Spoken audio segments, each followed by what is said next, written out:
Oh. Oh. What's going on, man?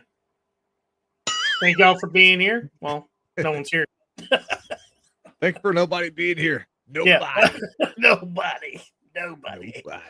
It's all right. Yeah. Avenged Sevenfold did a song. Huh? Called, that's one of their latest releases was Nobody. Yeah. It's kind of a good song, actually. You hear it the first time, it has to grow on you a little bit, but it's pretty good. Well, all right. Let's go ahead and get the show rolling, and some people join us soon, hopefully. And first thing I want to put up there is Marjorie Taylor Greene, in her speech she gave on when it comes to why she was leaving. Let's go ahead and throw it up there.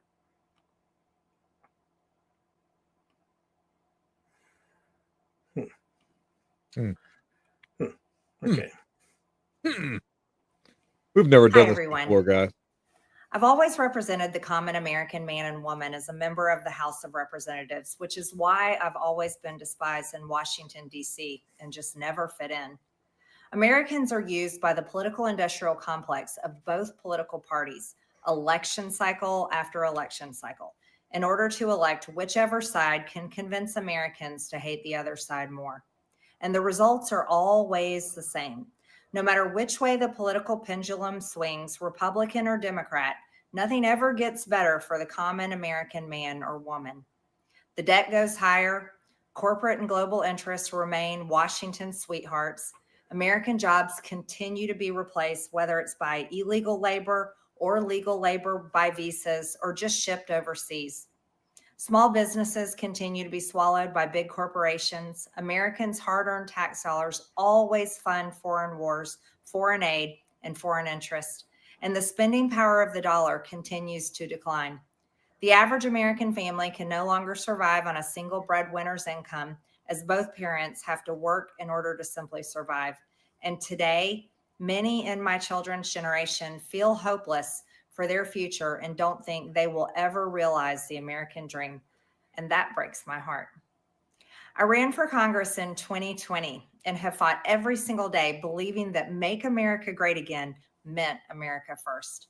I have one of the most conservative voting records in Congress, defending the First Amendment, Second Amendment, unborn babies, because I believe God creates life at conception, and I love to fight for the little guy. Strong, safe borders, I have fought hard for that. I've fought against COVID tyrannical insanity and mandated mass vaccinations, and I've never voted to fund foreign wars with your hard-earned tax dollars. However, with almost 1 year into our majority, the legislature has been mostly sidelined. We endured an 8-week shutdown, wrongly, resulting in the House not working for the entire time, and we are entering campaign season, which means all courage leaves and only safe campaign reelection. That did irritate me when they had the House shut down throughout that whole government shutdown. They could have codified a lot of Trump's policies, and they didn't. Yes. And the reason they didn't, we all know why. It's because they were afraid to, Epstein. Here's the thing. If they would have done it there and then and just went ahead and did the vote, you know what? You wouldn't have the uproar a week later and then waste time doing that. It would have happened during the shutdown, and then the media would have had two different stories. They would have to pick to choose what story they were going to talk about. But instead, the Republicans did something stupid, and they decided, let's just go ahead and just do the story when it comes to shutdown now, and then we'll do the Epstein story for a week afterwards and waste a week of time that they could use to actually get something done for the American people and maybe get some of Trump's policies codified, and didn't do any of it. I wonder if that was an accident or if that was just pretty much how the mess is going to roll over. You know what's funny is it's by design. By design. Yeah. You took the words right out of my mouth. Election mode is turned on in the House of Representatives. During the longest shutdown in our nation's history, I raged against my own speaker and my own party for refusing to proactively work diligently to pass the plan to save Americans' health care and protect Americans from outrageous, overpriced, and unaffordable health insurance policies. The House should have been in session working every day to fix this disaster. But instead, America was force-fed disgusting political drama once again from both sides of the aisle on television every single day. My bills, which reflect many of President Trump's executive orders, like calling for a new census counting Americans only to draw new districts, making English the official language of the U.S., making it a felony to medically trans a minor, and other bills like eliminating capital gains taxes on the sale of your primary home and eliminating H-1B visas, just sit. They all sit collecting dust. That's how it is for most members of Congress bills. The Speaker never brings them to the floor for a vote.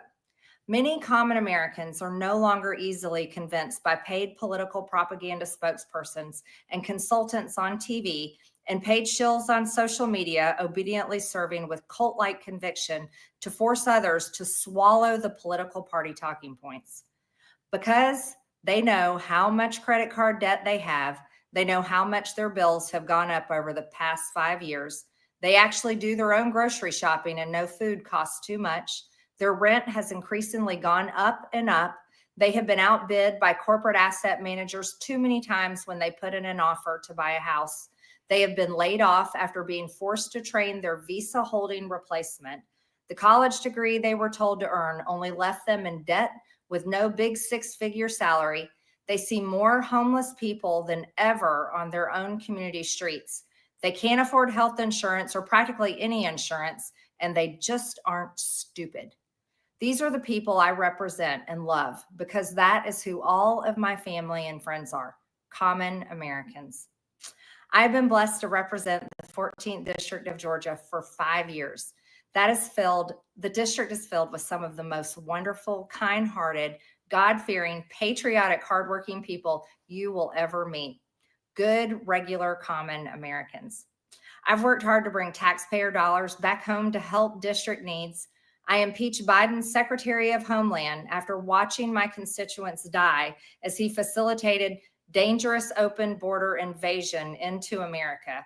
And I led the effort to defund hard left politically biased NPR and PBS and the corrupt USAID, and I did that as chair of the DOJ subcommittee. I have fought harder than almost any other elected Republican to elect Donald Trump and Republicans to power. I traveled the country for years. I spent millions of my own money. I missed precious time with my family that I can never get back. And I showed up in places like outside the New York courthouse in Collect Pond Park against a raging leftist mob as Trump faced Democrat lawfare. Meanwhile, most of the establishment Republicans who secretly hate him and who stabbed him in the back and never defended him against anything have all been welcomed in right after the election.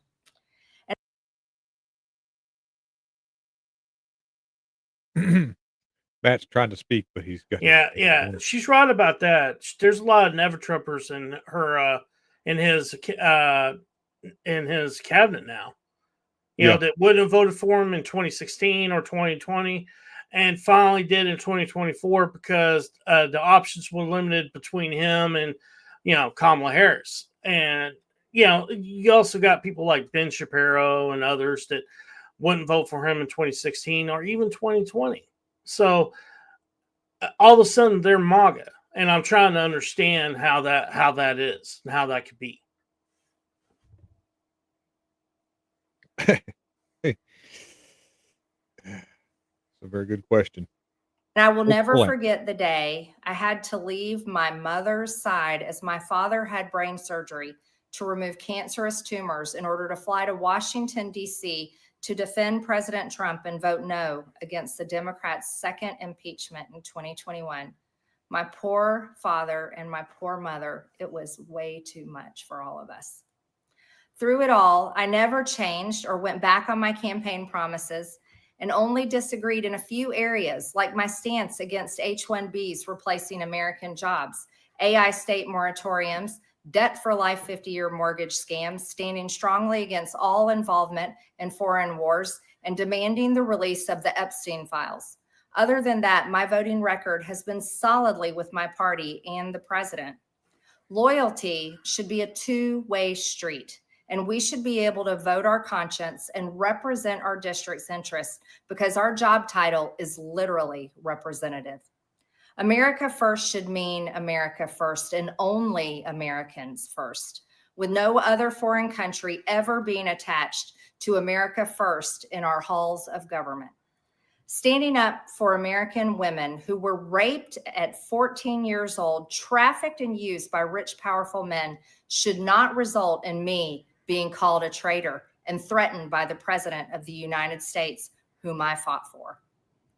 However, while yes, hurtful, my heart remains filled with joy, my life is filled with happiness, and my true convictions remain unchanged because my self-worth is not defined by a man, but instead by God, who created everything in existence. You see, I have never valued power, titles, or attention in spite of all the wrong assumptions about me.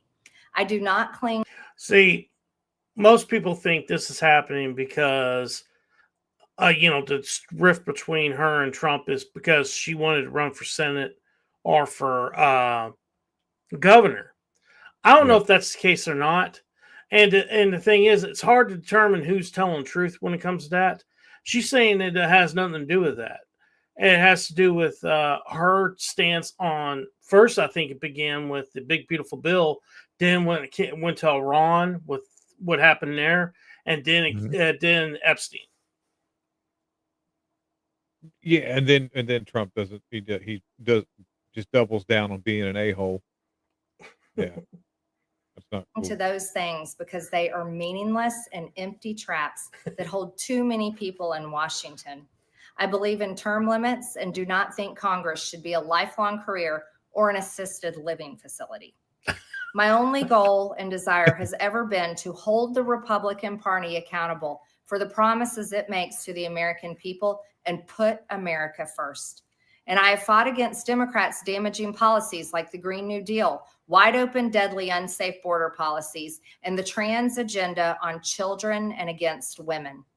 With that has brought years of nonstop, never-ending personal attacks, death threats, lawfare, ridiculous slander and lies about me that most people could never withstand even for a single day.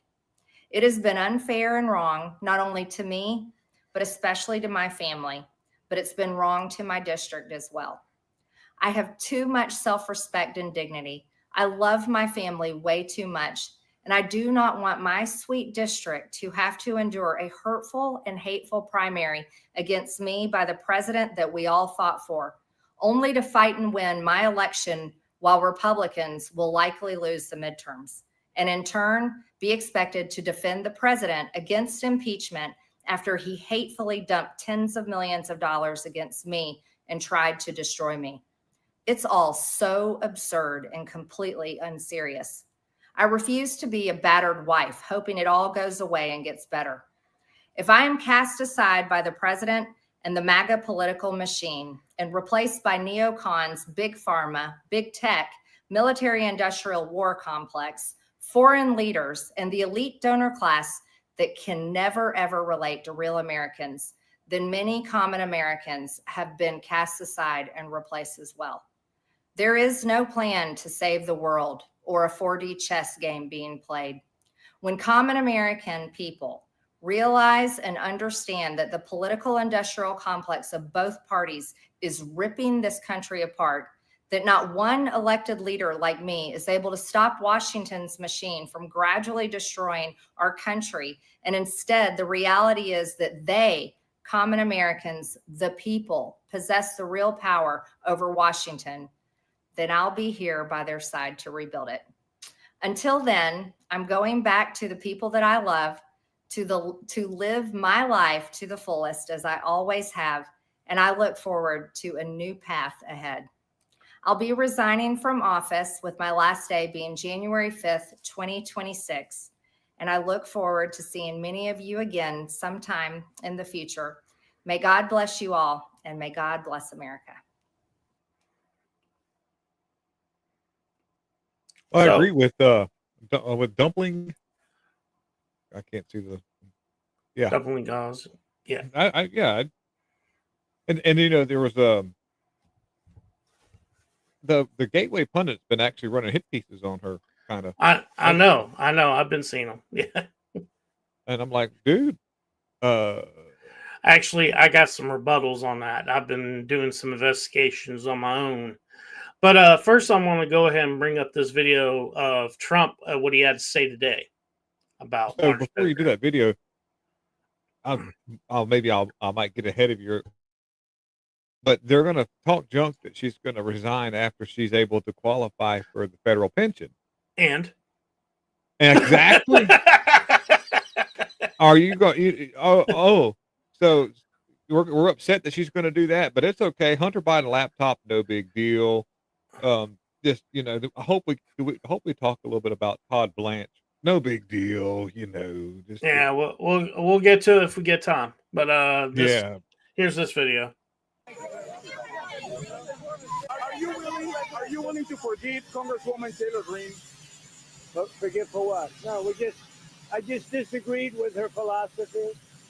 She started backing perhaps the worst Republican congressman in our history. Stupid person named Massey. And I said, go your own way. And once I left her, she resigned because she would never have survived the primary. But I think she's a nice person. Okay, thank you very much. I think she would have done fine in the primary. Here's the thing: she would have been competing not only with Trump throw money in there, so would the Israeli lobby, in order to try to get her out of there as the nominee for the Republican Party. That would have been a double whammy. And Thomas Massey's not a bad dude. I don't know why Trump doesn't like this guy, other than the fact that Thomas Massey sticks to what he thinks is right. And I agree with what he says a lot. I wanted to see the Epstein files. So what if it took down your Republican and Democrat donors for going to, I'm not going to say the terms that he said, but he said it on the Senate floor, and everybody was like, ooh, because these people actually are able to go to these skips and look at a lot of classified information. They can do this. They know things. They see things. They know exactly what's going on. I can only imagine some of their extensive knowledge when it comes to what happened in 9/11. Also, Timothy McVeigh. I would have a really hard time keeping a straight face on that Senate or that House floor, knowing what I would be able to know. Oh, it would just, Yeah. Well, let's go ahead. Let me set this down. All right, let's go ahead, and I got another video here, and it's talking about this. And this one is from YouTube. This guy does great videos, and he only has 10,000 subscribers. I don't know why. He does really good work. And he has, it says Nick Fuentes reacts to Marjorie Taylor Greene. There's more to it than that. And he talks into it. He has a really good assessment of what happened here. And he has a bunch of videos in it too. It's really good. It's about 10 minutes long. It's a good video. It's something I think is good for us to react to. And it's just, I really like the video. And now she's resigning midway through her term. Very strange timing, very strange turn of events. And so maybe she just withdrew because it got too difficult. We'll talk about it tonight. We'll work through her statement. We'll talk all about the announcement. It's a pretty big surprise, especially after this massive victory over the Jeffrey Epstein disclosure. So they just won. They just finished. So last week was absolutely chaotic, and the Israel First crowd was losing it in every possible way. They lost the vote to stop the Epstein files from being released. People actually stood with Nick Fuentes and Tucker Carlson instead of Lil Ben and his little crew. And Trump was forced to sign the release of the Epstein files after fighting it nonstop for months. And the only reason any of that even happened was because Marjorie Taylor Greene kept fighting. Even when everyone was attacking her, she pushed the entire Republican Party to stand up to Trump. And honestly, it was one of the biggest wins we've seen in a long time. But now everything suddenly flipped. Out of nowhere, she's resigning. I'll be resigning from office with my last day being January 5th, 2026. And I look forward to seeing many of you again sometime in the future. May God bless you all, and may God bless America. just like that. And you can't tell me the timing isn't strange. The vote finally goes through. Trump takes the biggest L of his life on the issue he was desperate to block. The Israel first folks are melting down. And right in the middle of all that, the one person who pushed this over the finish line just steps down. It feels off, like the timing, the pressure, the attacks. Everything points to something bigger going on behind the scenes. And Nick Fuentes pointed that out perfectly in his reaction. Marjorie Taylor Greene resignation, huge news, and a big surprise, big shocker. This came out of absolutely nowhere. It makes no sense on some level. Marjorie is relatively young. I mean, she's an older woman, but she's relatively young for a congresswoman. And as far as I'm aware, I think she's more popular than ever. She has easily won every election since her first election, I think in 2022 or 2020. She's been around for a long time. She's been learning the game. She's been quite popular. And like I said, the resignation follows her total and complete victory over Donald Trump concerning the bill which will force the DOJ to release the Epstein files. Donald Trump has been working overtime to cover up the Epstein files, to bury them, to distract people from them. And it was only this week, I believe we covered it on Monday and Tuesday. It is now headed to the president's desk for a signature. It is only this week that the bill finally passed, and it did so with the defections of 4 MAGA congressmen, Thomas Massie, Marjorie Greene, Lauren Boebert, and Nancy Mace.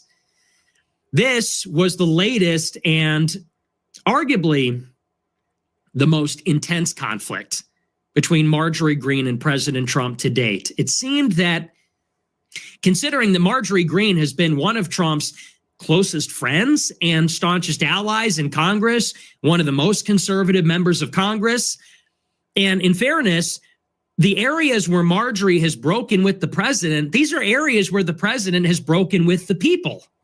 Yep. Marjorie disagrees with the president on H-1Bs, on bombing Iran, on foreign aid to Israel, and on the Epstein files. These all happen to be MAGA America First issues. These are America First labor, corruption, and foreign policy issues. And most of these things are things that Trump campaigned on himself.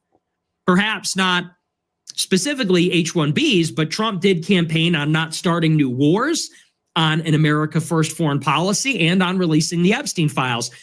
He's not delivering, and these are the areas where Marjorie has disagreed. In response, Trump has totally pulled the rug out from under her and declared an open war on her.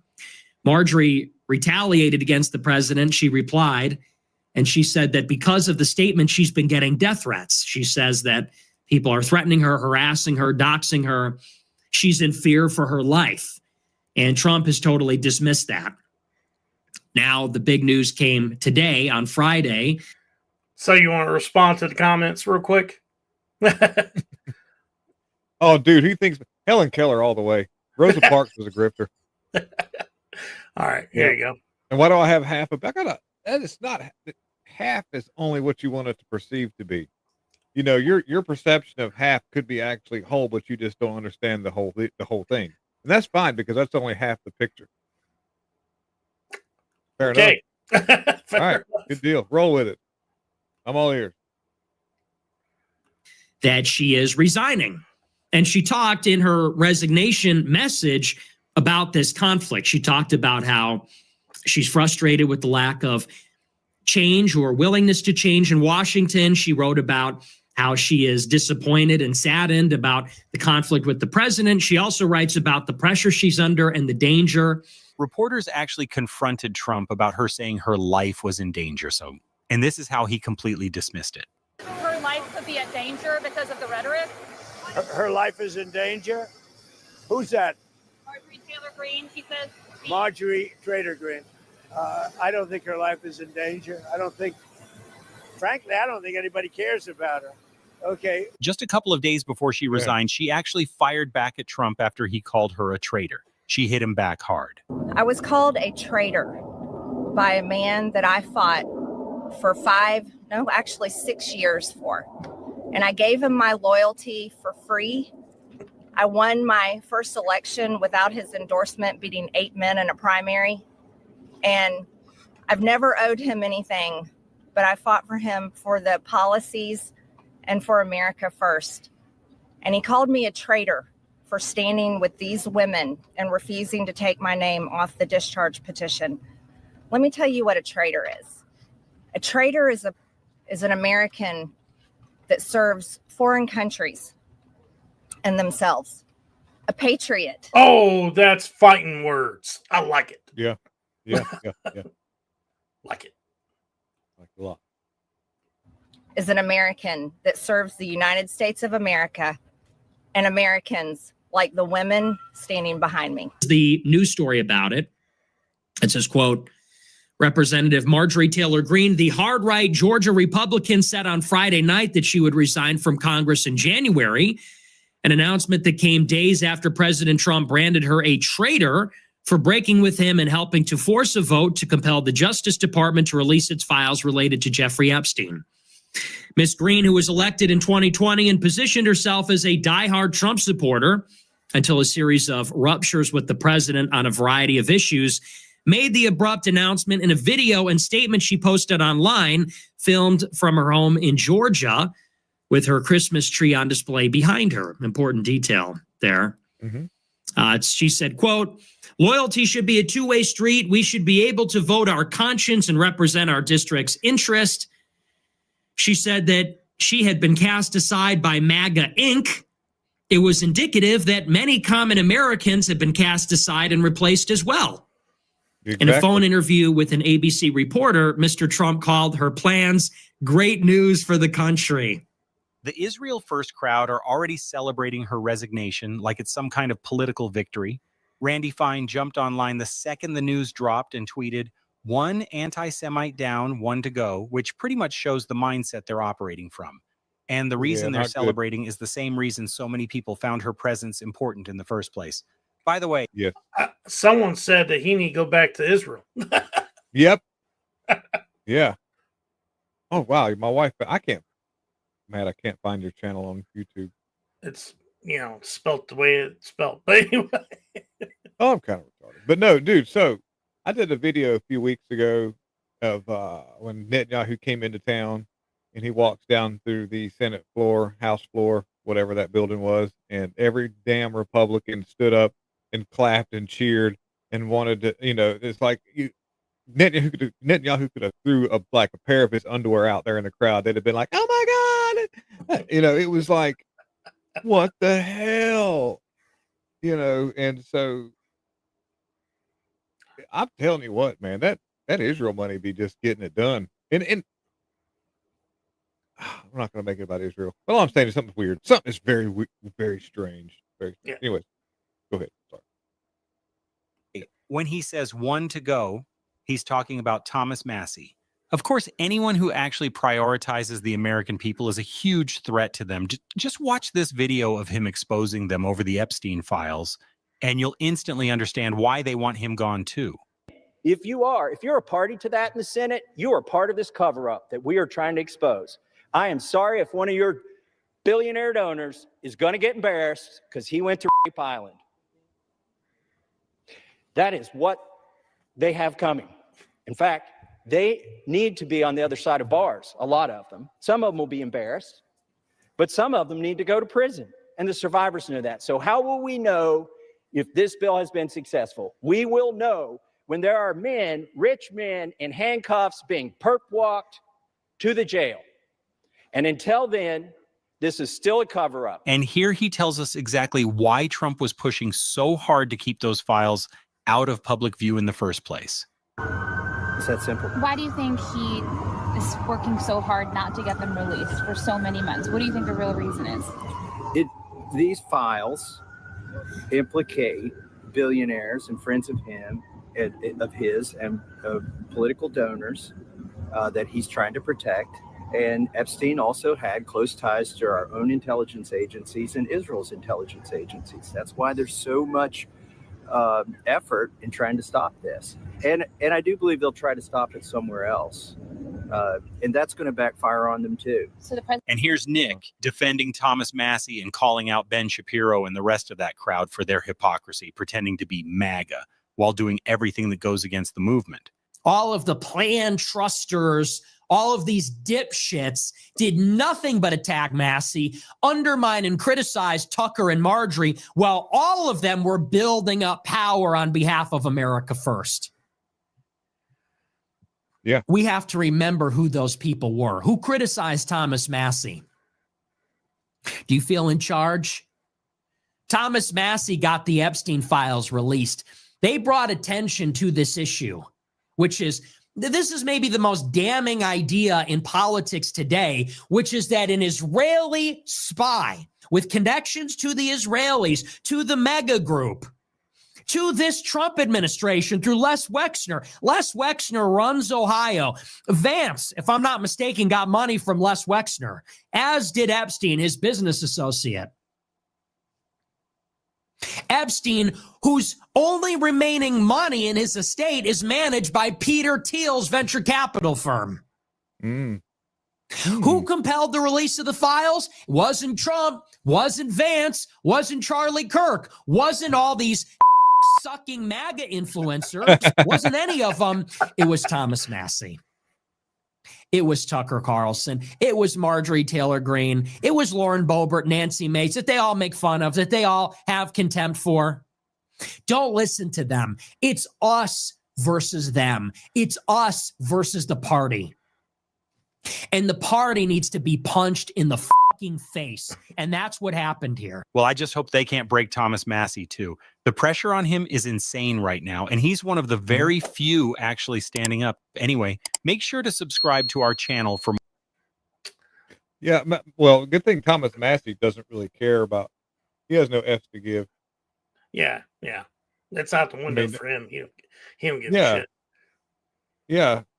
You know, I'm disappointed that she tapped out. I think that she should have just stayed the course until they voted her ass out. Just be like, the hell with it. But then again, unless she's building an outside political career, you know, if she's going to come back with a political, something different, she probably. You mean a political comeback? Like a political There comeback? you go. Like she runs for Senate or runs for president. governor, got president. Yeah. Or she might be just deciding, because by what I've heard, that Tucker Carlson, also Alex Jones and Steve Bannon are trying to convince her to work with them and start her own podcast from home. That way she could go ahead and do that and manage her company as well. I think a lot of it has to do with her company. Her company's not doing that great right now because of some of the stuff that's going on when it comes to H-1B visas. Okay. It's kind of hurting her company and other stuff like that. I've got a comment right here from Dumpling Gods. Personally, I think Israel represents an American foreign policy approach that needs to end for the good of the U.S. Absolutely. Well, the good in general for them as well. I think that the more that they try to force them down our throats, it's making it worse for them. I don't think they realize that it would do them a favor if they just stopped doing this. I think also it would do them a favor if they would. I think a lot of the anti-Israel stuff that's going on, or anti-government of Israel that's going on, is caused from themselves. The stuff they've done, they did to themselves. You know? That's what I said just a second ago. But you just worded it nice and pretty. But if they just stop. Everything they do to try to force them down our throats is making it worse on them. The Streisand effect is exponential, and it would almost be beneficial if they were just out of sight. Then when they would be out of mind. But the more that they're like, you know, let's you know, because everybody keeps showing, you know, you see the videos of that speaking like, we're going to hijack Twitter. Well, such and such and such and such, and everybody's like, and now every time something does come up, which it could be a positive move for Israel, it looks like propaganda to us. And we're like, no, don't like it. Yeah. And that's just something. Here's the thing. When you're online, you're getting propaganda not only from Israel, from Qatar, from China, all over the place. And the thing is, there's certain people that are acceptable to all of it. I think Trump's one of these people.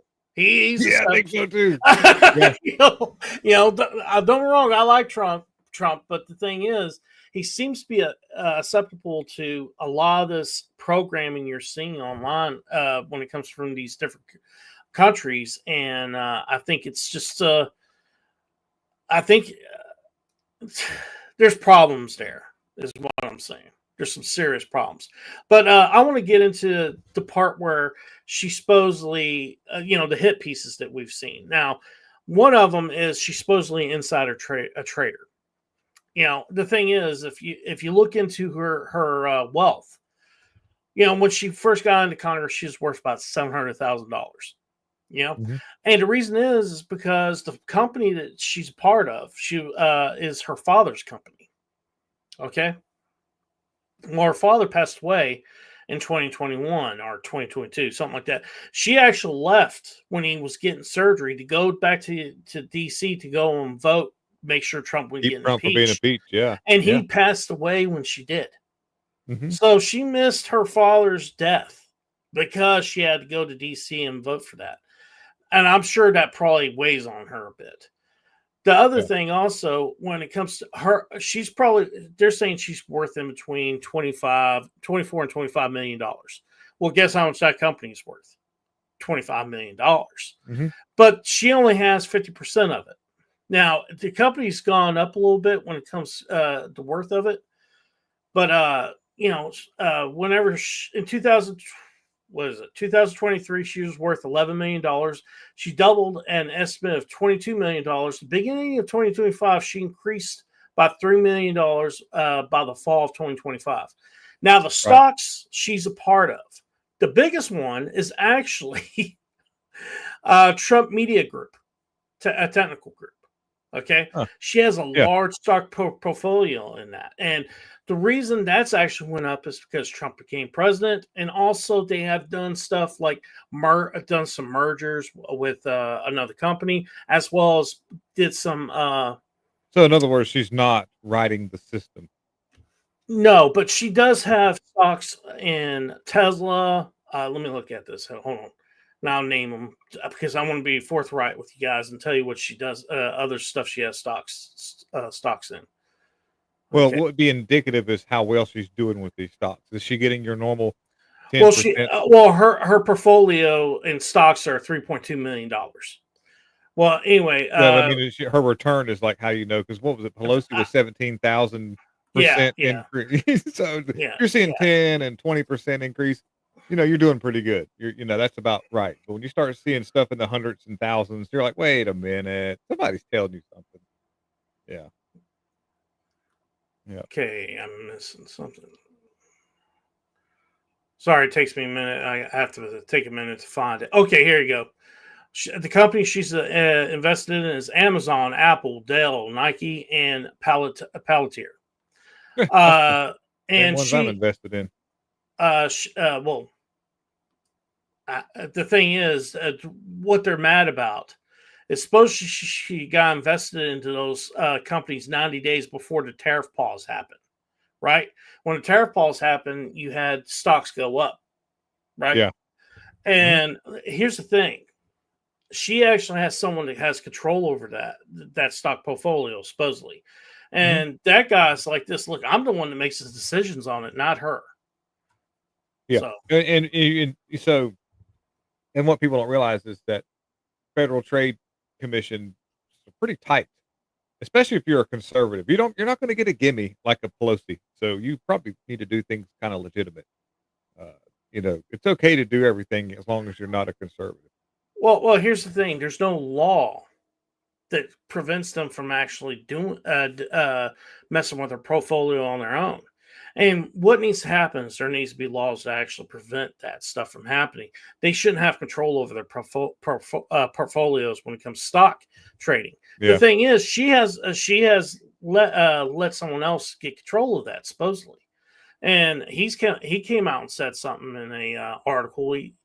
He pretty much he says, "Look, I have complete control over this, and I'm the one that's deciding where this stuff is going."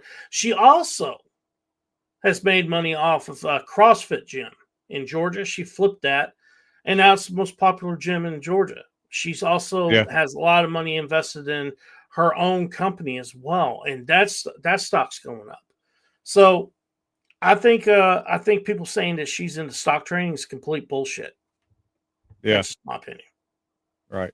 Well, I mean, the thing is, she, I think you're right there. It's a shame, but she had a really good conservative voting record so far as what people wanted, and I think it's a shame that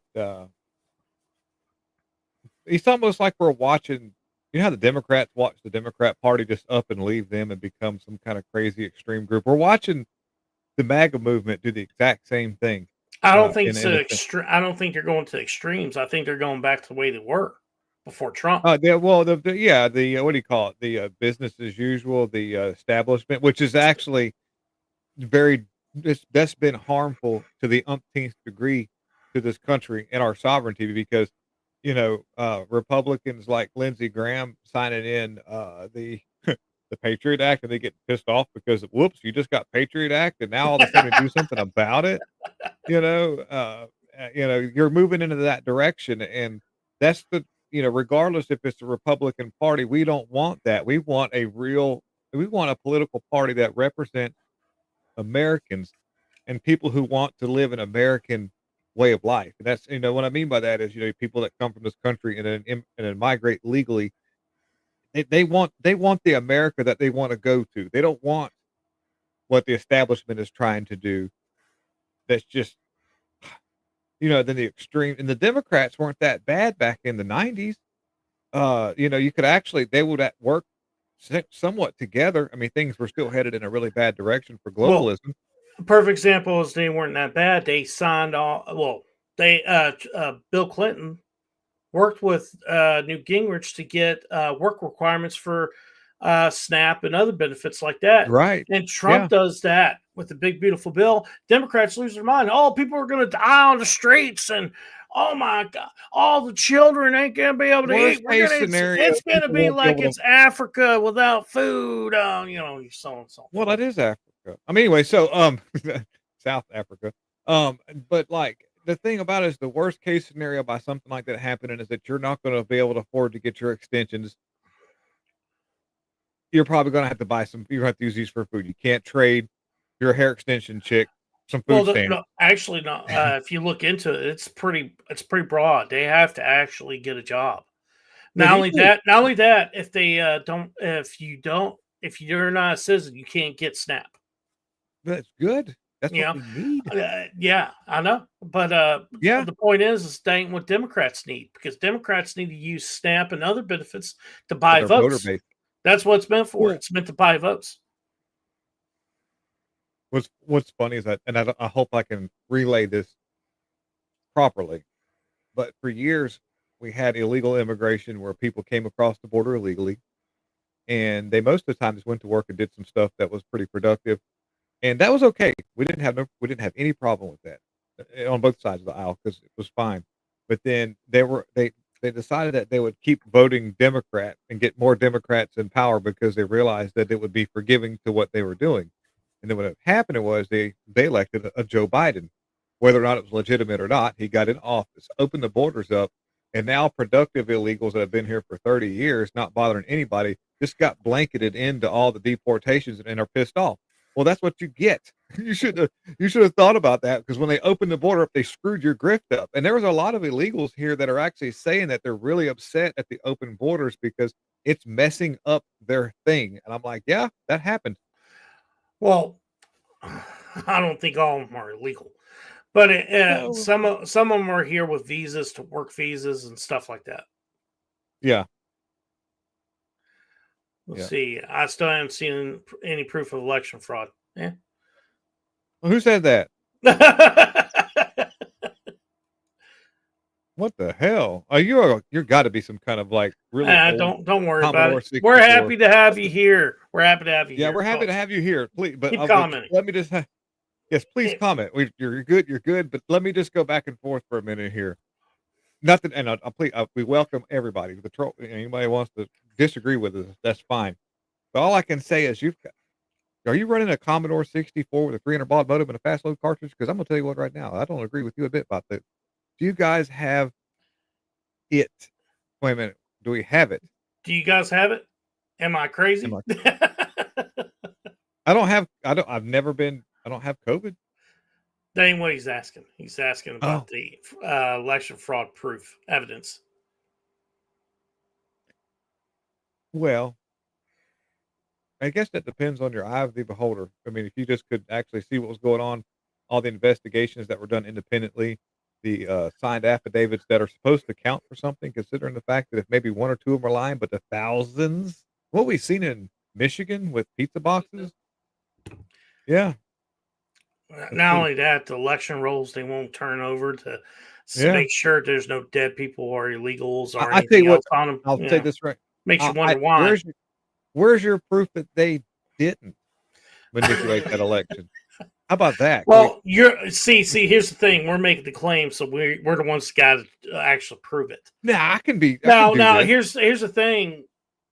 I'm going to play devil's advocate here for you, brother. I know, because I tend to agree with you, William, but I'm going to play devil's advocate for them. I'm fine with it. All right, and here's the thing: if you look at how much Biden won by, he won by about 4.55%, right? Mm-hmm. Well, if you look at registration numbers in 2020 shows that Biden was ahead, the Democrats were ahead by 4.5%. And normally that's how elections work. Whoever has the most registrations ahead of the other party, they will win by that percentage. Perfect example, if you look at Obama in 2008, he had a percentage of 7%. No, 11%. Obama legal. I think 11%, and he won by 10.5%. Then you have him in 2012. He had a percentage of 8%. He won by 7.5%. And then you have Trump. Clinton was ahead by 2%. She won by 2% in the popular vote, even though he won the electoral vote. And then you have Biden. He was ahead by 4.5%. And 4.5%. He won by almost 5%. So you're basing it on registration. Yes, but it's a pattern. Okay, it's an actual pattern. It is the thing. Let me tell you this. Yep. Okay. When it comes to like the states I'm thinking about, Georgia, Wisconsin, Arizona, those three states, if you would have had 5,000 votes flip, that would have went to Trump. That's all you needed. Yeah. And so the thing is, the fraud did not have to be huge in those states. They had to be very minuscule in order to make sure you flip it a certain way. And not only that, how come it would take these particular states would stop counting, would put pizza boxes over the would keep you from counting. So we're not devil's advocate anymore. We did that as devil, but now we're on the actual facts of what happened. When you're devil advocating and laying out percentages about numbers that do go with patterns, we do know that they never cleaned any of the voter rolls. They pretty much pulled out. Well, you can actually just go by the Social Security. Here's also my other argument. The only way Democrats can win a electoral college vote is by winning over 5% of the vote. That's the only way. Hello W1W. Let's just see what Tom Fitton comes up with the recent legal cases that are going to be brought out with what we're talking about. And is Pizzagate real? Yep. That ain't what he's asking. He says Pizzagate. No, we're talking about the pizza boxes they put over the window in Michigan. Even though Michigan, I think, was going to go to the Democrats anyway, because that he won it pretty big. But there's some weird stuff going on in that election. That's all I have to say. But anyway, we're going to go ahead and get to another subject, and that's Mamdani being in the White House. And let's just say Trump kind of acted weird in this with him. I found it weird. Let me go ahead and bring up some of these videos. Captured might be the word for it. Maybe. Let's go and watch the videos. There's a series of them. I'm just gonna enlarge it like that. There you go. This is 11 seconds. Yeah. Oh, there you go. Ooh, that's so big. Yeah. Let's go back, baby. Let's go back. There you go. You like it tiny? It's so good. Okay. No, well, I mean, I'm fine with either way. I'm not, not hard to please over here, but the bigger the better. Are you affirming that you think President Trump is a fascist? I've spoken about. That's okay. You can just say yes. Okay. It's easier. It's easier than explaining it. I don't mind. What the hell? Are they dating? That's my question. Are they dating? I have a feeling that Trump's like, please don't do a Letitia James on my buildings that I have in New York City. Please. All right, let's go ahead and take a look at this next one. Yeah. Jack? Mr. President, I want to know one of the policies as well that Mayor-elect Mamdani talked a number of times about on the campaign was shifting the tax burden for property taxes from what he called minority communities to white-based communities and putting more taxes on white people. I also noticed that in your acceptance speech, you didn't mention anything about America or Christians or white people in general. And so I didn't know if that was one of the policies that you guys had spoken about. We focused on affordability. We focused on the cost of living crisis. What I will say is that I am very much interested in property tax reform because what we see right now in New York City is a system that is so inequitable that it can't even stand up in court. And the president and I spoke about the importance of not only building more housing, but also making sure that regulation of housing is something that is manageable to actually get through and not the cause of yet. All right, inequitable. What that means inequitable means white people don't pay enough on property taxes. You know, I like DeSantis' idea, get rid of property taxes altogether, so people could actually own the property without losing it to the government because they don't pay their taxes on it. I have a better idea. A lot better. My idea is just to get rid of white people in general. Yeah, that would fix the whole problem. You don't have to worry about it. Then they can just fend for themselves and figure out how things work. Another weight that we see in our city. Clear, you're continuing this idea of race-based property taxes. No, to be very clear, That's what you said. no, the use of the term was a description of neighborhoods, not a description of intent. So you intend to tax the white people? No, we intend to create a fair property tax system because we want a New York City that is not only fair and equitable, but also one that every New Yorker can afford. Okay, that sounds more like a socialist. What he's saying is he's going to base it off of your income and not base it off of your race, which I don't know, just as bad playing that game because some people are going to be in a nicer house. They just don't have. Now, we may disagree. They're retired. They might not have the income that they need to actually pay the higher property tax. They think some people just might have a nice house and just barely getting by. You know, just they're working really hard to afford something that's just about out of their price range, but just doing the best they can because they want to have something nice.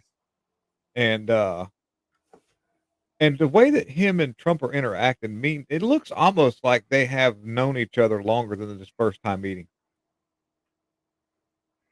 We had a meeting today that actually surprised me. He wants to see no crime. He wants to see housing being built. He wants to see rents coming down, all things that I agree with.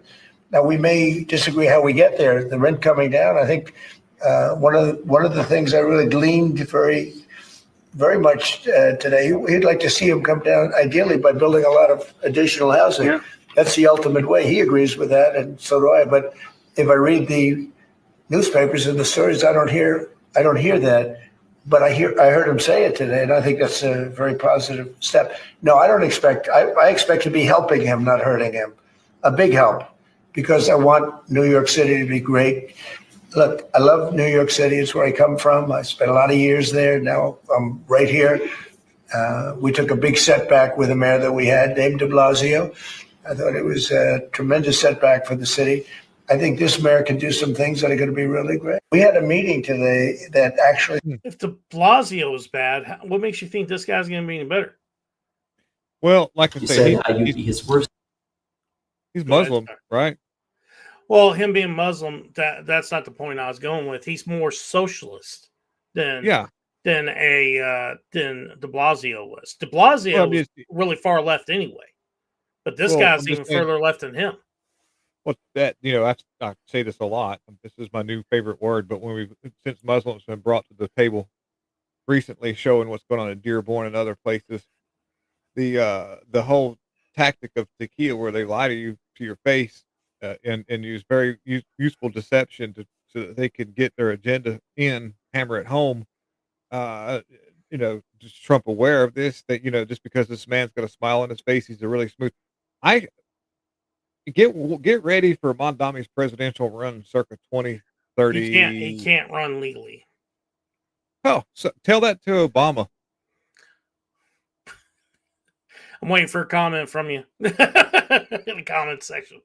Yeah, we need you. Where are you at there? Right. www.w1w. What? It's W. It's hi, hello. Yeah, it's hi, hello. W1W. Something tells me you're of an Asian descent. Yeah, here you go. Is MAGA mad? Trump flip flopped.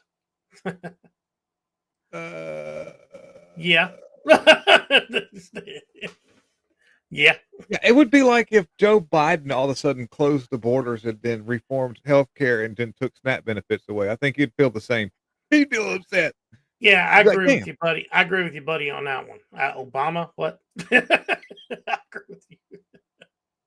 Matt, by the way, if you watch this podcast here, or if you see Matt and I together, we're not, this is not an echo chamber. No. This is what we do. We don't want an echo chamber. I'm a little bit, he's a little country and I'm a little rock and roll. How about that? No, fair he's enough? conspiratorial. I'm not. I'm not. Not as much. I'll go not as much. How about that?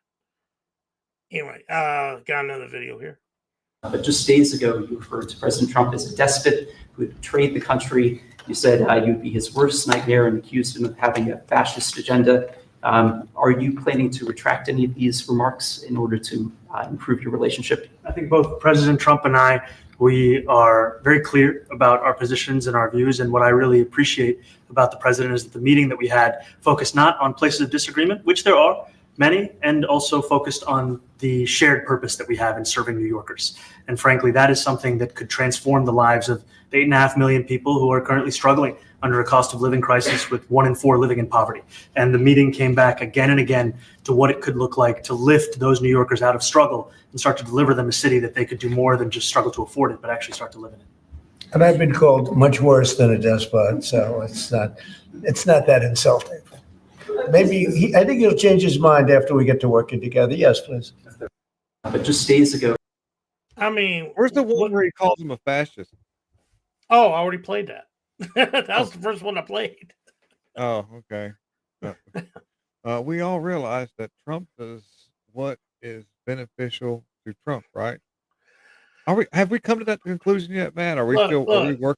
We gotta remember, Trump is transactional. Okay, if you're nice to him, he'll be nice to you. If he feels like you're insulting him, he's going to insult you. If he thinks you're rude, he's going to call you piggy. It's just the way it goes. Yeah. And hey, what? And I tend to agree with that. He does what's beneficial for him. He ain't wrong about that. I don't disagree with that. Now, well, so did Obama. So did Biden. Obama and Biden did the same thing. Yes. I mean, this is nothing new. So it's okay if they want to do that. Come on. Where's that famous MAGA common sense, guys? I just gave it to you, numbnuts. I don't think, common sense is only in the eye of the beholder. It's just so, and I can do this. I can go that route. I could actually identify as the smartest person in the world because it's my reality. It's my equitable life experience. It's your truth. It's my truth. Exactly. Yes, your truth. My truth. I'm allowed my truth. And yes. And so because of that, I identify as a super genius. And also I'm Chuck Norris. How about that? Can we go with that? Yeah, I identify myself being the person who is right. I identify you being the person who is wrong. Get mad at our truth. My purpose. My purpose is your purpose. We have the same purpose in life. That is it. And whatever that purpose is what you want it to be. All right, I got another video I want to show. And this one, it's a little long. It's about 9 minutes. It'll be the last thing we're going to do.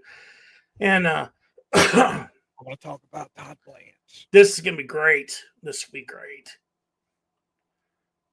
There you go. This will be great. Yes, let's look at this. Boom. There you go. and yet they get dragged into this because Yes, it's like, that's true. It leads to anti-Semitism. Yeah. I was having lunch in New York. I'm going to say the weather was nice. So it must have been like May or June, sitting with a buddy of mine at an outside cafe. And he happens to be Jewish. He's not Zionist or fist in the air. He just happens to be Jewish. So we're talking about this, about October 7th and the war, about Israel's response to October 7th. And he said, as a Jew, I really fear that. See, this is a very important beef that I have. I hope you'll let me vent for a minute. Oh, you can do whatever you want, John. One of the biggest problems that we have in this entire Israel-Palestine situation is the problem of Christian Zionists, most of whom are American evangelical Christians. Yes. Palestine used to be 10% Christian. It's now more like 2 or 3% Christian. And most of those Christians have moved to the United States. Well, evangelical support for the Israeli government has resulted in an ethnic cleansing and the destruction of Christian communities in historic Palestine. So what side are you on? Are you trying to save Christianity, or are you trying to destroy Christianity because you're destroying it right now? And listen, and I'm going to take a lot of shit in your comment section for saying this, but listen, if your religion was created in somebody's basement in the 1800s, I don't want to hear your position on Israel and Palestine. I know he's talking about Mormons. Okay. Oh, that's right. The triangle. I forgot about that. Yeah, Muslims came out came around 6th or 7th century. Oh, okay. But and the guy was a John Smith. He played the fiddle. He played the fiddle. He was a fiddler. Fine. Yeah. I don't find it valid. Yeah, I think that there's been people overlooking things, and I think that the saddest part of this whole struggle is that in society we seem to have an inability to separate people from their governments, just at the simplest level. I mean, you've spelled it out before. You're like, Netanyahu's government wins with fucking 27% of the vote. It's all the Orthodox Jews over there. Yeah, exactly. You know, there was a borderline. They were very close to civil war in the summer before October 7th, which is quite interesting timing, by the way, where Netanyahu seized control of the judiciary. 5 weeks before. They were people were in the streets. Yep. We were seeing demonstrations, especially in Tel Aviv and Haifa, that were unprecedented in scale. He was this close to being overthrown and having to call new elections. That's the thing. Here's the thing also I want to add to that. A lot of people on the conservative movement that's pro-Israel believe that was orchestrated. The whole protests against Benjamin Netanyahu and his government was orchestrated by the CIA and because Biden wanted him out of office because he didn't like him because he's too far right for him. That they think that? Yeah. I didn't know that. Huh, thing, John, it's like we've on every angle of this, we've sacrificed humanity, right? We've watched thousands of people be killed, and we fight about it over tweets. Let's call it what it is. Yeah. I'm guilty. I mean, I don't fight a lot on Twitter, but like I'm watching these tweets too, so I'm guilty of it just like everyone else. And we also generalize all the people involved. And these are this is such a nuanced situation when it comes to the people involved and who it is. And like you've now seen. Hey guys, if you haven't already, please hit that subscribe button. It's a huge help. Thanks, and enjoy the rest of the show. You know, I have so many Jewish friends in America who don't fuck with what Israel's doing at all. And yet they get dragged into this because it's like, you know, that's true. It leads to anti-Semitism. Yeah. I was having lunch in New York. I'm going to say the weather was nice. So it must have been like May or June, sitting with a buddy of mine at an outside cafe. And he happens to be Jewish. He's not Zionist or fist in the air. He just happens to be Jewish. So we're talking about this, about October 7th and the war, about Israel's response to October 7th. And he said, as a Jew, I really fear that Israel's heavy hand is going to result in increases in anti-Semitism, especially in the United States. Well, there were these two women sitting next to us, both in their 80s, they told us later. And one of them finally said, excuse me, but I couldn't help but to overhear your conversation. The one said, we're both Jewish too, and we have the same fears. Yep. We are seeing an increase in anti-Semitism, especially in New York, but it's because of the Israeli government's actions. Otherwise, most people wouldn't pay any attention to what's going on in Israel. Wouldn't care. And that's, it wouldn't register with them. That's what's so, like, sometimes it feels like society is just being manipulated to break at all times. I've for a long time had this quote. I'm sure someone else came up with it at some point. I've just never cared to Google it, but you know, at least it sounded smart the first time I said it. A divided society is a compliant society.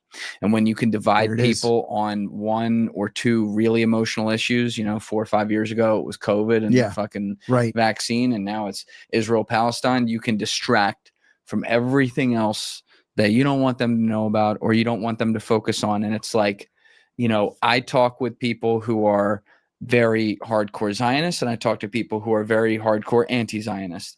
And the commonalities I see in those conversations is that they will each make a separate point that is like, yes, agree 100%, but they're pointing at a problem that's over here. Yeah. And I'm like, yes, I agree with you. Now come back here. See how it works this way too, right here at home. And they're like, well, no, not whenever it comes to their issue, whatever it is, they're unwilling to see it there, but they'll see it everywhere else. And I'm like, guys, if we're, especially from an American perspective, this is my example of what he's talking about is how some of these pro-Zionists that are part of the MAGA movement, that are pro-Israel, I mean, like hardcore. They believe that the war that's going on with Russia and Ukraine, we need to get out of, we need to defund, we need to do this, you know, so on and so forth. I agree with that. But the thing is, they don't apply that MAGA beliefs into what's going on with Israel and Palestine, Israel and the Palestinians. And they don't see a conflict there or see that there's a hypocrisy there, and there is. And it's weird that they don't, because it's pretty bad. It's what's happening either way. I mean, regardless of who's, you know, basically they're mad about 9/11, but then they elected Mamdani. Yeah, that's weird. And and the people most of the people don't even know about 9/11 anymore, because those people that were there, that experienced, don't live, or not even alive, or really, really old. And it sort of went behind the veil. But for some odd reason, they have this hatred towards another country that's way on the other side of the ocean, that pretty much, you know, is mad at us because we're mad at them. And if we weren't mad at them, then we'd be out of sight and out of mind, and they wouldn't even give us a second thought. But every time you turn around, you've got the Israel corrupt government that's dragging us into their conflicts that they want to have, because they want that territory and they want to cleanse something. They want to do something. They want to do something that's real similar to another really key figure in historical documents who cleansed an area of a certain group of people because he didn't like them. I wonder who that was. Issue with this, you should be worried about the interests of Americans first and what's going on here first. It doesn't mean separate from the world. It doesn't mean become an isolationist, but like, you should worry about what are the downstream effects here. So if China, Qatar, Iran, and Israel are all doing propaganda campaigns that involve body counts in the United States, I don't make a distinction between any of them. It's all the same thing. Why is it so hard for you Zionist and you anti-Zionist to see, you only see these three and you only see that one? It's the same shit. It's the same thing. Yeah, I couldn't agree more. You know, one of the things too that has been a surprise for me, even if it shouldn't be a surprise, is what's funny, the point that young kid made is, I think Trump sees all four and is bought into all four. Oh, exactly. Yeah. Hell yeah, he has. Yeah. The difficulty that Americans have in even listening to people with whom they disagree. Yeah. Growing up, my just like on my dad's side, for an example, when my dad's parents came to the United States, my grandmother was a royalist, right? She supported the Greek royal family, which wasn't Greek, it was Danish, and the king couldn't even speak Greek, so he was overthrown, which he deserved to be. Oh, malakas.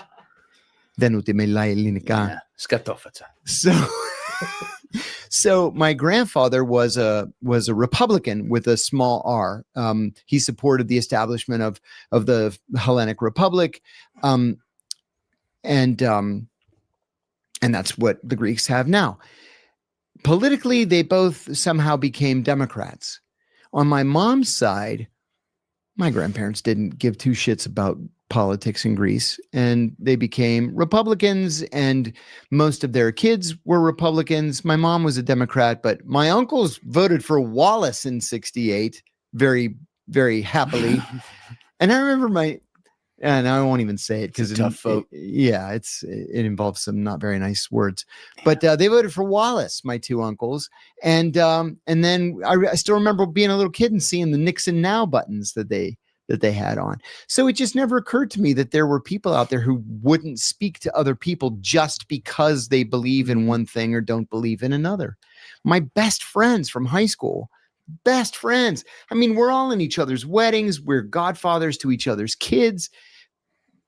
Dave McCracken, Dave's passed away, but Dave was a Republican. Gary Senko, Republican. Guy Cabellas, a Democrat, and Russ Collette, a Democrat. And it never mattered to any of us.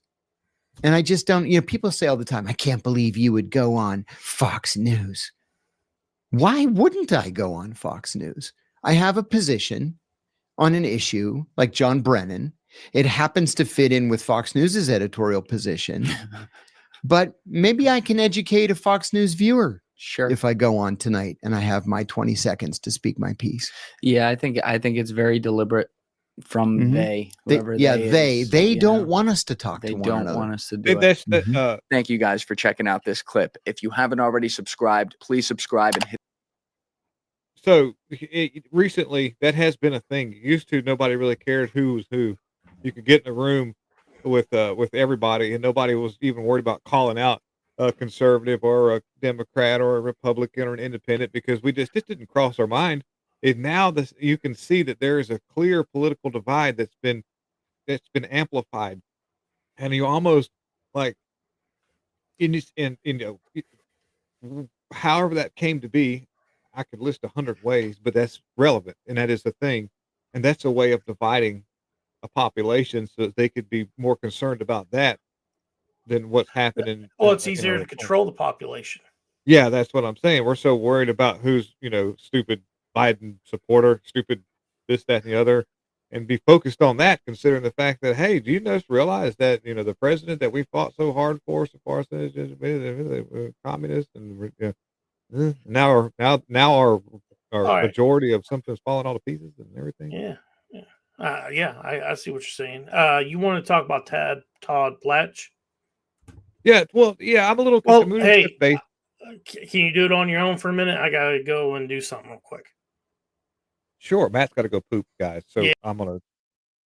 So real quickly, if I've been keeping up with some of the stuff going on between Ed Martin, Todd Blanche, and the investigations dealing with Letitia James, Adam Schiff, and other key players with simple but very effective ways of going after people for things that they've done wrong. And you could say that, well, I can't believe you'd even be concerned about a stupid mortgage fraud case whenever they took somebody that was running for president at the time, waited till he announced his run for president, then went after him in the most lawfarish manner, made up cases related to mortgage fraud, even though, talking about Trump, even though there was money that was borrowed from the bank, you had your assessment people come in there and say, yes, this property is worth it. The banks come in there and say, yes, this is worth it. The money was loaned. The money was paid back. Everything was done by the book because they went through it.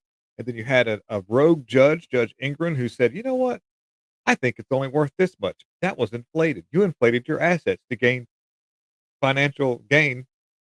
And bada bing, bada boom. Now here we are, where you actually have legitimate mortgage fraud that's been played out by Letitia James and Adam Schiff and others as well. This because Todd Blanchard was investigating a lot of other key players in our government and legal system doing illegal stuff.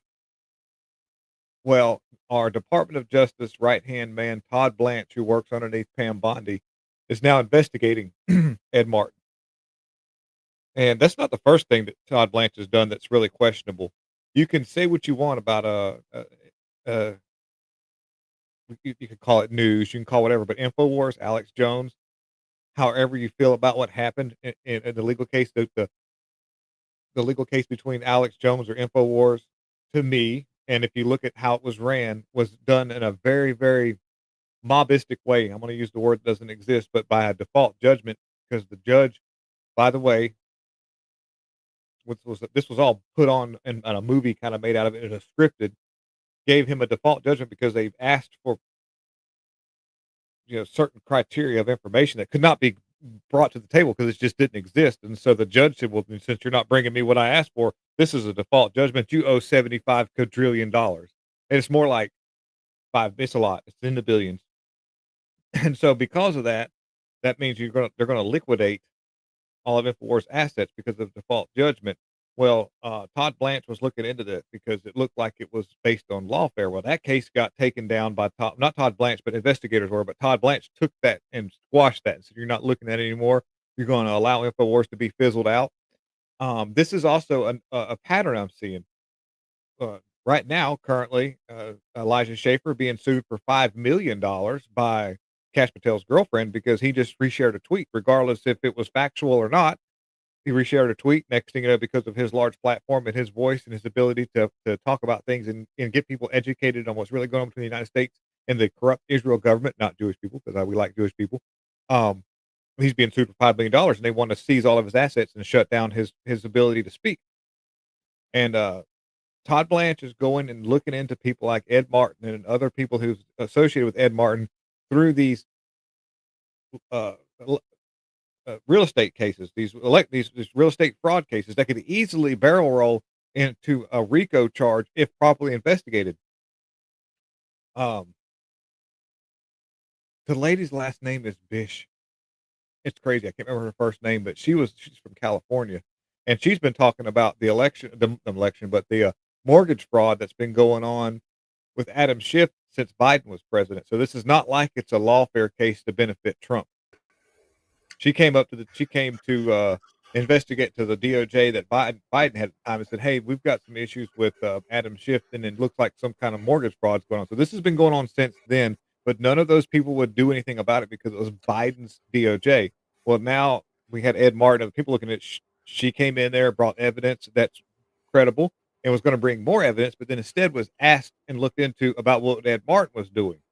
And so this is, to me, our own side going after our own people for legitimate things being done because it's going after the establishment and some of the key players in how we got where we are now. Like Adam Schiff was there when they did the Patriot Act, wasn't he, Matt?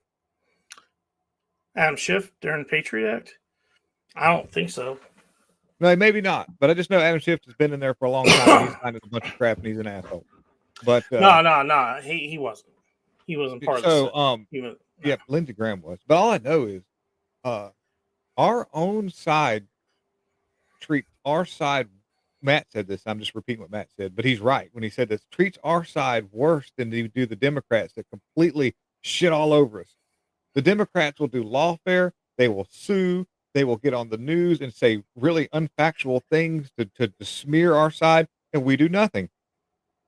And you got the one time where there's actual crimes that have been committed allegedly, because I got to say that looks like there's a possibility that based on the evidence that we've seen, I'm sure there's way more of it because they're not going to bring it all out because it's an investigation. It's an open and shut case that could barrel roll into a RICO thing because other people are going to be involved, and these people probably have their hands in other people's stuff. And Todd Blanche is putting a stop to it. Well, I got an article here about it. Let's go ahead and bring it up here. Now, it says, "You guys are looking like Keystone Cops. Whistleblower to Todd Blanchett led DOJ, FBI, and the OIG to take down of Ed Martin." Deputy Attorney General Todd Blanche, he's a Democrat. efforts to get Ed Martin to make him and his associates look like Keystone Cops. And April 2023, California Chris Bish provided us with a douche. Provided Bish is a good dude. Yeah, huh? Chris Bish is actually one of the good guys. With documents indicating that Adam Schiff was allegedly committing mortgage fraud. Yeah, I know who he is. Or election fraud. Attorneys in the Biden administration refused to do anything. So Bish went to Congress. Bish. This is what we reported. In 2000, Schiff was elected to the United States Representatives in 2000. Okay, yeah, he was there. You're right, he was there for that. Yeah. Wow. Yeah. Wow. Okay. Anyway, he is elected to the House of Representatives and has served as a member from the great state of California, though. Through the 2024 election. 2024, Schiff ran for the U.S. Senate and won. Why? Why California? Why you keep doing this to us? Anyway. He had a Yeah, go ahead. Yeah.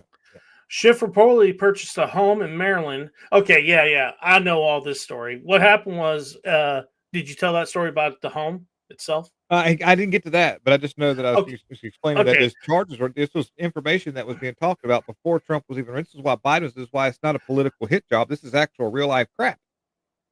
Well, yeah. See, he purchased a home in Maryland, right? And to get him a better loan agreement when it comes to interest rates, he said is his primary residence. Well, it can't be your primary residence if you're from California as a senator. Your primary residence has to be in California itself. So that's a problem. And so what he did was he lied on his application for the home and got the better interest rate in order to get a cheaper mortgage and so on and so forth. Well, that's illegal. You can't do that. You have to indicate what the home's for. It's a secondary primary residence. If he would have put that means the interest rates would have been higher, and the bank would have made probably more money off of the payments, and he would have had a larger also payment itself. Well, that's just to me that's mortgage. That's mortgage fraud. Yeah. Oh, if he did mortgage fraud, he election manipulated because he's living in another place and representing the state he doesn't live in. What do you do? That as well. Here's the other thing. You have here's the interesting thing. You have someone like Raskins, right? He's senator from Maryland, but he has an apartment in DC, right? Which is fine. No big deal. I don't know why you need that living in Maryland, but he does. The thing is, he voted. Keep the small children. The thing is, in 2020, he admitted, like after election, he admitted this. He voted in Maryland and in DC. Right, twice. He voted twice in two different places. Where, well, one's a state, one's the capital. And I was like, why is this guy still in office? He just admitted. And the thing is, I don't know if y'all saw that poll that they did nationwide. 70% of the U.S. admitted that they committed some kind of voter fraud during 2020. Either they voted in multiple states, multiple jurisdictions. Some of them weren't allowed to vote because they have a green card, or they weren't allowed to vote in presidential elections. And like some states, they allow you to, if you have a green card, to vote in local elections, but you can't vote in like general elections. But they did anyway. And it was crazy, 17%. And I was like, dude, that's enough to actually affect an election if you think about it, Yeah. Mm-hmm. So Ed Martin's an a-hole, or not Ed Martin, Todd Blanche. Todd Blanche. Yeah, Todd Blanche is an a-hole. Well, I think Todd Blanche is. I think Alex Jones warned about him, didn't he? All the time. all the time. And he actually, Alex Jones says, look, he's been really trying to keep people's morale up with what Trump's been doing. Yeah, because I've been really upset about what I'm seeing, and I'll watch InfoWars, and Alex Jones says, look, I think Trump, he's been trying his best to keep our morale up to try to keep the movement going. But he says, if Trump keeps doing this, and now he's got a socialist communist in the office, and they're pretty much sitting in each other's lap. He's if he allows Todd Blanche to keep doing what he's doing, Pam Bondi to keep doing what he's doing, the corruption with Cash Patel, he said he's out and he's done on Trump, and this is going to go full force, and he's going and this isn't. I don't think people realize that you can. If you know, Alex has a pretty good. He can sway a lot of people. Alex Jones holds back a lot lately. I mean, I've noticed it. Yeah. See, the thing is, his protege, went on his own. What's his name? Owen Schroyer. Yeah, I've been watching his YouTube show. Fantastic. I mean, he repeats himself a little bit, but it's kind of like what Alex Jones does. I noticed he he reminds me of Alex a lot, especially when he was younger. And he's just looking at it. He's like, I think most of the country probably feel the same way I do. I'm just sick of this shit. Like, why do we have to keep fighting?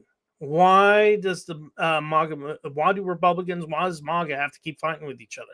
And he's like, you have to come to one conclusion. It's by design. They want you to fight because they don't want any unity. Because if there's unity, then we're going to win elections. And he's like, this. It's not.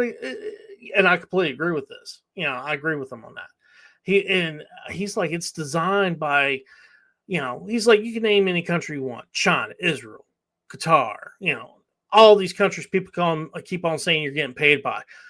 Yeah, they're all involved in it because they know a divided America is an easier America to conquer. Yeah. And the MAGA movement actually was a pretty forceful thing in its heyday. Yep. Well, speaking of that, I got an example of MAGA versus MAGA here in this video. But this guy's bringing the receipts right here about what Candace Owens has been saying. I know you're a big Candace Owens. You think a lot of the things she's saying is true. Well, this is an example where it's actually complete bullshit.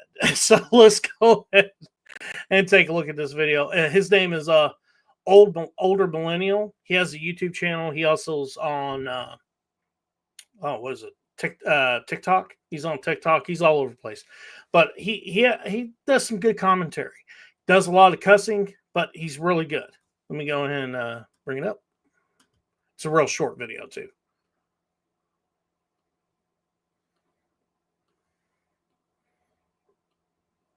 So Candace Owens on the Candace Owens show just owned Candace Owens. So she recently got this groundbreaking information from an insider. Tremendous risk, so I'm just going to read this to you guys. Candace, I'm aware that you suspect the government and other entities are involved in the events leading up to and on September 10th. You might have been wondering why SUBTT made so many visits to Wilmington, Delaware, out of all places, and I can personally answer that. The information I am giving you will implicate the FBI and various other government agencies all at the same time. I am entirely confident in stating that the plane and those vehicles are connected to 920 North King Street, which is at a place that is marketed also as 1 Rodney Square. And just to be clear, she said she vetted this. Emailed us and we took our time vetting this tip. We vetted it across multiple government agencies and to really the highest levels of government. So this is legit. So she said she vetted this information, but you know what's actually located at 920 King Street? The lawyers for Candace Owens, Richard, Leighton, and Finger. 920 King Street, also known as 1 Rodney Square. Oh, and I know some people are going to be like, that's not her lawyers. That was Macron's. No, it wasn't. Candace Owens lawyers, attorneys from Richards, Leighton, and Finger in Delaware. Richard, Leighton, and Finger. Again, 920 King Street, 1 Rodney Square. So even though it was inside information that she vetted to the highest levels of government, yeah, it was complete and total bullshit. It's just the address of where her lawyers are. So yeah, I mean, just, keep believing her.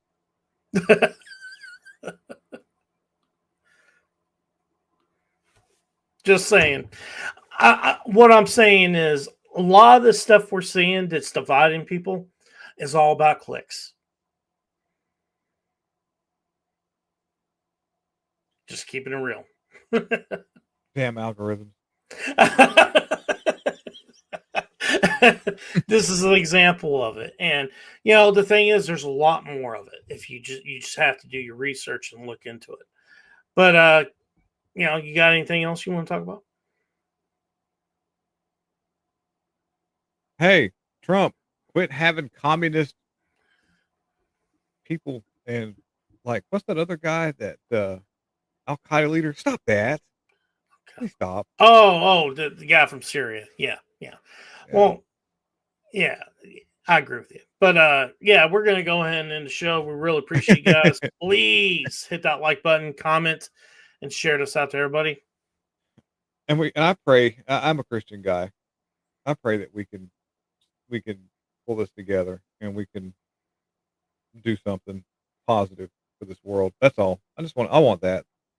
You know, I might these people out there think that we're just like, you know, Trump, but really, my goal is to have some sort of sustainable life and freedom and prosperity, and I'm doing the best I can. So if I'm wrong sometimes, or if you think that I'm just biased and I just hate one side, it's not that. I'm just trying my best to figure things out and hopefully do something good at the end of the day.